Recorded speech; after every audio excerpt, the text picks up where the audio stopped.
ఇవాల్టి special restaurant స్టైల్లో corn fried rice. ఇది చాలా సింపుల్ రెసిపీ, ఫాస్ట్ గా కూడా అయిపోతుంది, టేస్ట్ అయితే అద్దిరిపోతుంది. ఇక ప్రాసెస్ లోకి వెళ్లే ముందు నాదొక రిక్వెస్ట్, ఇంకా మీలో ఎవరైనా మన ఛానల్ ని సబ్స్క్రైబ్ చేసుకున్నట్టయితే సబ్స్క్రైబ్ చేసుకోండి. అలానే ఫేస్బుక్ మరియు ఇన్స్టాగ్రామ్ లో ఫాలో అవ్వండి.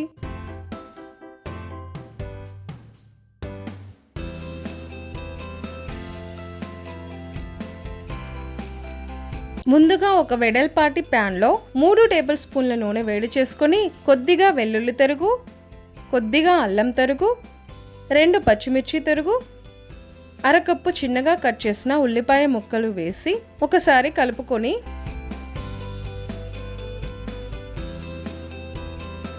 కొద్దిగా వైట్ స్ప్రింగ్ ఆనియన్ తరుగు, కొద్దిగా ఫ్రెంచ్ బీన్స్ తరుగు, కొద్దిగా క్యారెట్ తరుగు వేసి కలుపుకొని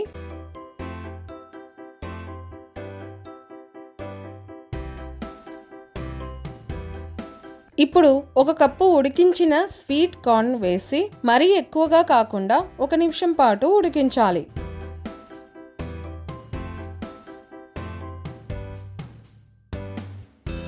ఇప్పుడు దీనిలో 1/2 టీ స్పూన్ మిరియాల పొడి, తగినంత ఉప్పు, 1 table spoon vinegar, 1 table spoon soya sauce వేసి కలుపుకొని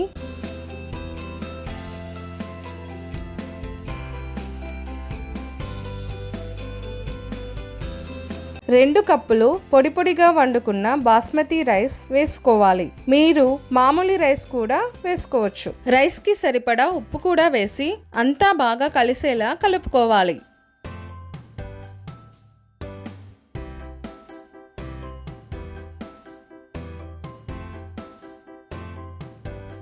ఇప్పుడు చివరగా గ్రీన్ స్ప్రింగ్ ఆనియన్ తరుగు వేసి కలుపుకొని స్టవ్ ఆఫ్ చేసి ఒక సర్వింగ్ ప్లేట్లోకి తీసుకోవాలి. అంతేనండి, ఎంతో టేస్టీగా ఉండే కార్న్ ఫ్రైడ్ రైస్ రెడీ అయిపోయింది. ఇంటికి గెస్ట్లు వచ్చినప్పుడు ఇలా కార్న్ ఫ్రైడ్ రైస్ నిమిషాల్లో చేసి పెడితే డిఫరెంట్ గా చాలా బాగుంటుంది. మీరు కూడా ట్రై చేసి మీకెలా కుదిరిందో నాకు కామెంట్ చేసి చెప్తారు కదూ.